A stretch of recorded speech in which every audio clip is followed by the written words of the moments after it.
I too am confined in this wooden prison. For half a year I have gazed at the American dream. As for equality and liberty, I still ask, when?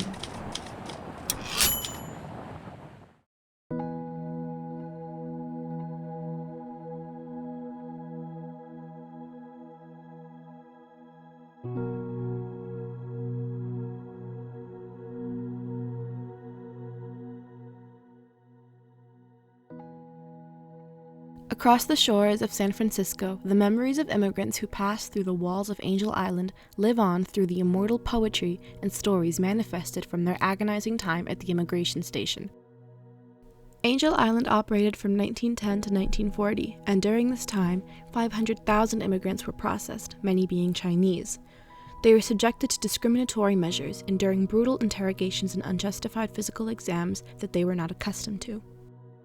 Unfortunately, this is the dark truth that plagues the United States legal immigration system. Immigrants wait in a never-ending line to enter the United States, labeled as a promised land for the fulfillment of dreams and a lifetime of opportunities and freedom. There are several thorns within the immigration process that cause it to be dysfunctional in some places. Some obstacles include immigration caps, known as per-country limits. According to the Immigration and Nationality Act, these only allow 7% of immigrants from each country to enter the United States. A wide spectrum of work visas help give immigration opportunities to foreigners with different skill sets, such as artists or entertainers, registered nurses who will work in health shortage areas, and temporary agricultural workers.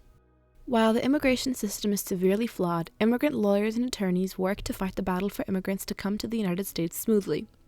System that we have in the United States really makes it tough for immigrants who don't have status. So access to good paying jobs for those who are undocumented, they're not able to have work authorization in the United States. So a lot of the work is under the table cash jobs, don't have benefits, that don't have good working conditions, that don't pay a lot. And, living in California, one of the most expensive regions in the country, is very difficult for immigrant families to be able to thrive. Flaws in the system are not the only thing that obstruct prospective immigrants from entering the country. Negative stereotypes rooted into society, both subtle and blatant, play a large role in the difficulty of obtaining legal immigration status.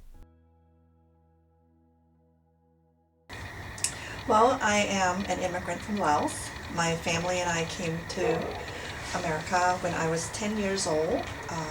We moved because we didn't feel safe living under the communist regime.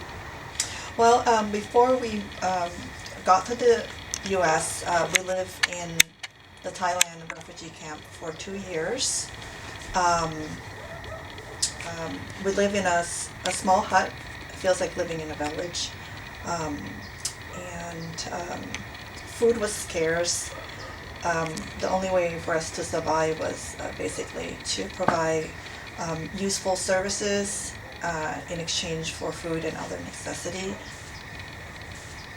From my experience, we were there for 2 years, so it seems like it was forever because we didn't know what our future was going to be like. I just remember we just keep waiting, and my parents would check on to see when they will call our names for us to come to America.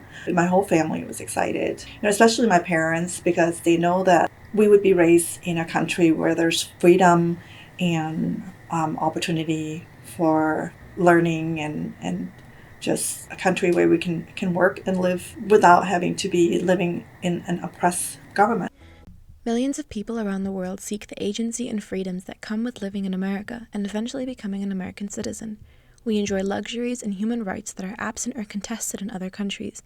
The impartialness against immigrants has translated into modern-day society. Immigrants are forced to play a waiting game while trying to acquire a legal immigration status, and even when they finally pass the treacherous system, they are welcomed with unfair narratives rooted into the justice system. Ultimately, it's up to the American people to decipher and push against harmful narratives far from the truth. It is possible to do so by contacting your representatives, as this is a federal issue that you can have an impact on.